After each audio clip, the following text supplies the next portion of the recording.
Monday, January 29, 2024. Monday of the fourth week in Ordinary Time. First reading. A reading from the second book of the prophet Samuel.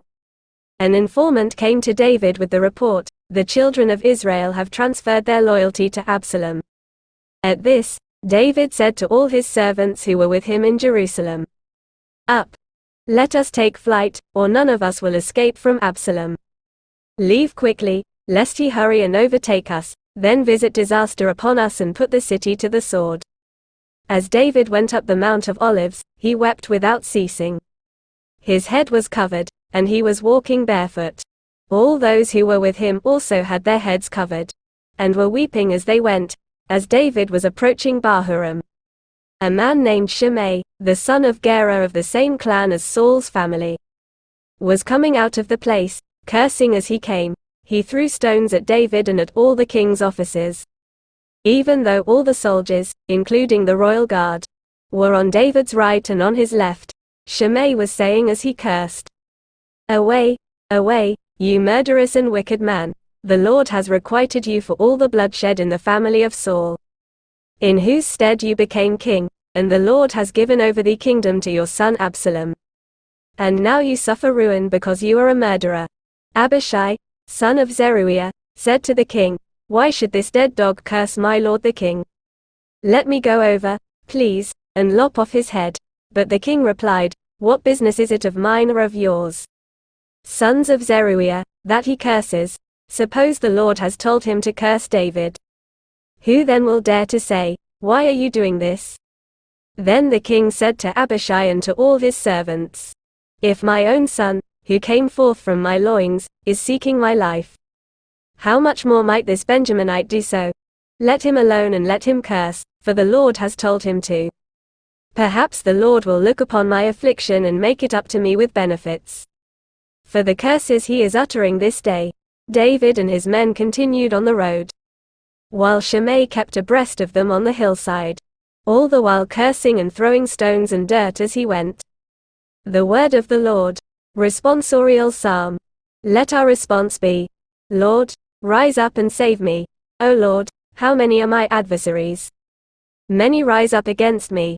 Many are saying of me, there is no salvation for him in God." Response.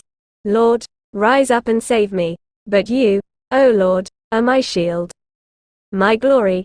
You lift up my head when I call out to the Lord. He answers me from his holy mountain. Response. Lord, rise up and save me. When I lie down and sleep, I wake again, for the Lord sustains me. I fear not the myriads of people arrayed against me on every side. Response. Lord, rise up and save me. Gospel reading. A reading from the Holy Gospel according to St. Mark. Jesus and his disciples came to the other side of the sea, to the territory of the Gerasenes.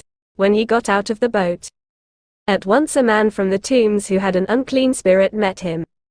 The man had been dwelling among the tombs, and no one could restrain him any longer, even with a chain.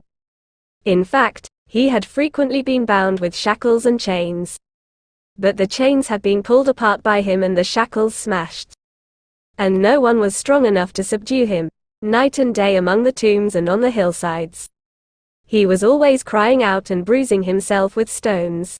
Catching sight of Jesus from a distance, he ran up and prostrated himself before him, crying out in a loud voice, "What have you to do with me, Jesus, Son of the Most High God?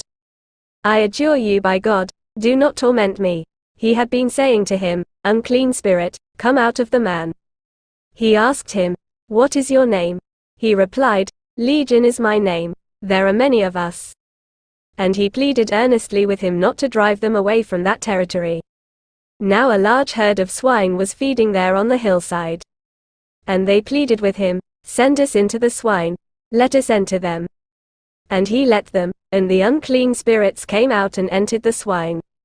The herd of about 2,000 rushed down a steep bank into the sea, where they were drowned. The swineherds ran away and reported the incident in the town and throughout the countryside, and people came out to see what had happened. As they approached Jesus, they caught sight of the man who had been possessed by Legion, sitting there clothed and in his right mind, and they were seized with fear. Those who witnessed the incident explained to them what had happened to the possessed man and to the swine. Then they began to beg him to leave the district. As he was getting into the boat, the man who had been possessed pleaded to remain with him. But Jesus would not permit him, but told him instead, "Go home to your family and announce to them all that the Lord in his pity has done for you." Then the man went off and began to proclaim in the Decapolis what Jesus had done for him, and all were amazed. The Gospel of the Lord.